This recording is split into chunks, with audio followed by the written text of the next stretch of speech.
So now we're going to contemplate together about compassion. And I'm going to read to you from the World of Love of the Deep Delight system. And the second key in the World of Love says, unify with compassion. You feel a connection with others.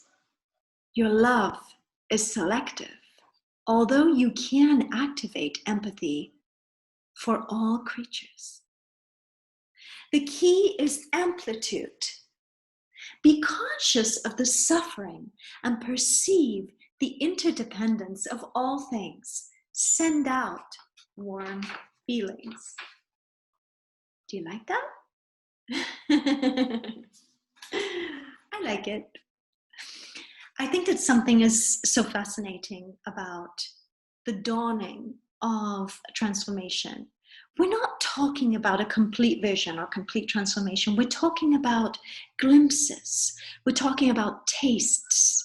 We're talking about possibilities. We're exploring together. We're dreaming together. Because isn't it true that they say this is a dream? So isn't it important that we take poetic license, play together, share together, take time out to take care of ourselves? The first thing I wanted to talk about in compassion is self-compassion. Did you know they made some remarkable studies? And they tried to find out how self-compassionate people are. Did you know that they found a teeny tiny percentage of us are capable of being self-compassionate? So I want you to think right now, of 1 to 10, how self-compassionate are you? What's the number that comes up in your mind?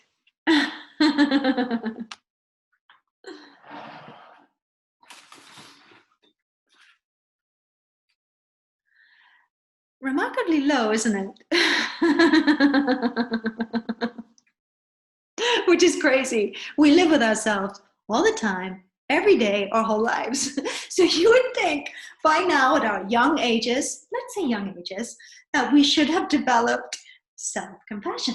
So 1 out of 10 in your mind, how much self-compassion would you like to have?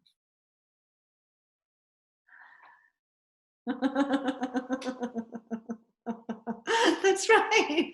That's right. 10, right? So this is a beautiful play and a beautiful game about thinking about the importance of our inner work. Let's take away all of the philosophies. Let's take away all of the mystical aspects. And let's just think about brass tacks and say together, well, I would like to have mental well-being. I would like to have emotional well-being. And compassion and self-compassion can really, really help us with that, okay? Because if we're having a tough time with ourselves in life, with others, if we can open up the possibility of giving ourselves kindness, feeling it, living it, calming ourselves down, this can be a really important tool. So let's, for a moment, celebrate the importance that it is to cultivate this self-compassion, okay? Now, I'm going to talk about a system called Tonglen, Tonglen. And Tonglen is a Tibetan word, and it means giving and taking. Why is this important? Because they have created the most exquisite teaching, a meditative technique for compassion. And in a short while, we're going to work on it together. So what does this mean exactly? It means that in a meditative state, with myself to start with, we're going to practice some self-compassion. We're going to calm ourselves down. We're going to become aware of the different facets of the being, as we've just spoken about. And then we're going to be aware and recognize the suffering that we're experiencing. So let's denominate suffering as stress, anxiety, pressure, sadness, a whole range of paradigm of what we can classify as suffering, okay? And so we're going to become aware that, oh, I have, I'm suffering in a part of my being, no? We don't want to make a longing for suffering. We're just going to accept that there's a part in the conscious or unconscious being. And we're going to, as we breathe in, we're going to take in this suffering like a smoke. We're going to visualize like a smoke. And we take it in and we imagine it's coming into our heart from the outside to the inside, into our heart as we breathe in. And as we breathe out from the deepest part of ourselves, we're going to send to ourselves goodness, kindness, and compassion. We breathe in again. We breathe in our suffering. We're taking, and then we're giving. Giving the compassion to ourselves. I don't know about you, but I'm starting to feel very peaceful. Isn't it wonderful? Thinking about self-compassion. It gives us a sense of rest. And that is so important. Resting from the dramas we put ourselves in, that life flows inside of us. And I think that's highly important. So in the dawning of this transformation, you would think by now that we would know and we will be applying regularly self-compassion. Even myself, I do not apply regularly, but I have been learning. And it's sweet delight, sweet delight. And so let's think now, we have the concept of self-compassion. Let's think about and reflect on compassion for others. I know that when I lived with the Tibetans, over 26 years ago now, in the Himalayas, I remember being so impressed. These people who had so little materially, and they were so happy, and they had suffered so much, and they had so much compassion for these aggressors who had essentially taken them from their homeland, cultural genocide, etc., etc. So this was a great teaching for me, to see these people, a living embodiment of compassion. You know? And you see the Dalai Lama, and he's so beautiful, and he's so smiling and adorable, and he is the embodiment of compassion. Yeah? So why is it important to practice compassion, dear friends? Well, because it helps us in the place of judging the other, accusing the other, to think, this human being is also suffering. This human being is going through difficulties. If I open my feelings, my empathy, and my compassion to this person, I have the possibility of serving them. I have the possibility of creating an altruistic moment. Compassion is a vehicle for altruism, a vehicle for service. And more than just recognizing the suffering of the other, we wish for the other to be happy. We wish for the other to be well. Excuse me a moment. So this is the concept of Tonglen. We inhale the suffering. We're going to visualize many different facets. We're going to reflect in a moment. The suffering of others coming in. And then from the deepest part of ourselves, we're going to send out goodness, kindness, love, and compassion. And what is the most extraordinary thing about this meditation is that when you practice it regularly, in life, the response that we have to others is right there.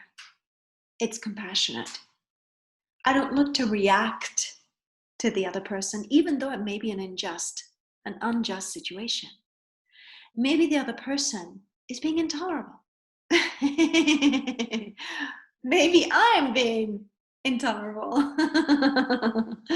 But I am going to find not a reaction, but I'm going to move from a deeper part of myself where I'm going to understand that this person is the result of his or her descendancy, culture, social situation. And it's very, very important that we practice compassion.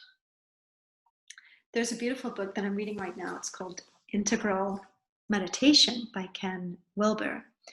And I highly recommend, if you're interested in exploring the objectification, to look at that book. Now, I think that he mentions, I think it's so beautiful, and I felt it after seeing what for me was the embodiment of compassion, which was my teacher and master, Premananda Deva. And it was always so extraordinary to observe the intentionality of his work and his kindness and consideration for others. Now, beyond the way we humanize the teacher, or we critique, or we understand the human nature of a teacher, we cannot deny that most people who have understood about making compassion the basis of all intentionality of life is indeed what I consider to be the maximum expression of compassion. So what does this mean? That we invite in a meditation where the very basis of my life is to live, to serve, and take care of others. So these are very beautiful and special meditations. And before we go into our meditation in a few minutes, I want us to think about self-compassion. And I want to invite you to do a little bit more writing, okay? And I want you to write down some compassionate words for yourself. Please go ahead.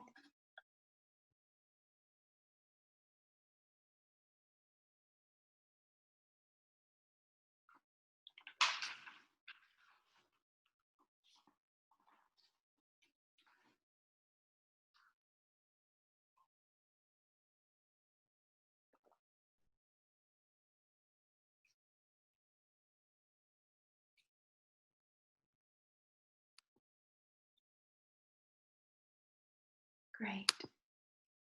Isn't it wonderful that we can all create these words, that we all know how to do this intuitively? It's amazing, right? Okay, now I want you to choose in your mind someone in your life that perhaps it would be a really super idea to create a little bit more compassion for them. So hold this person in your mind, and I want you to write down some compassionate words for that person, for that special person. It can be friend, partner, family member, someone with you, someone not with you. Please go ahead.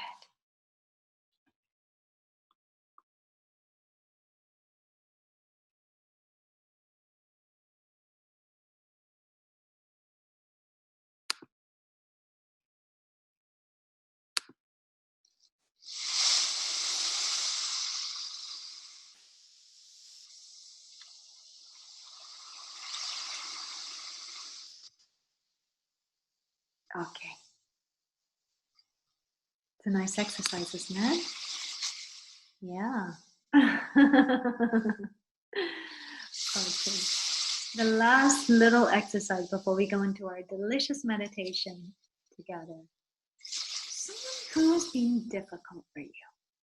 You can certainly think of somebody right there. Okay, write those little compassionate words now, please.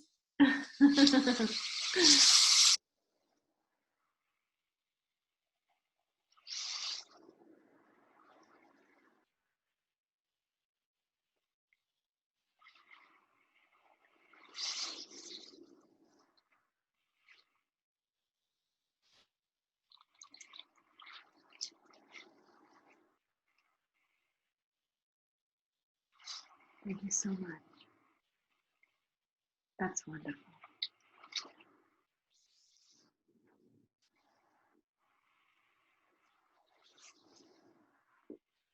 How does it feel to create compassion? Does it feel good? Yes?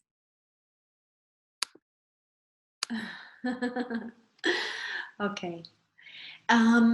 If you want to write down a few words in the chat, reflections, ideas, I invite you to do that. I would love to hear from you. I think that when we start to swim in the waters of compassion, self-compassion and compassion for others, in some ways it creates this extraordinary logic and this extraordinary possibility, the dawning of a transformation of difficult feelings that may be completely legitimate and justified. And it takes us to a really wise part of ourselves. And that's so important, that we are able to begin the dawning, the aurora of a deeper transformation.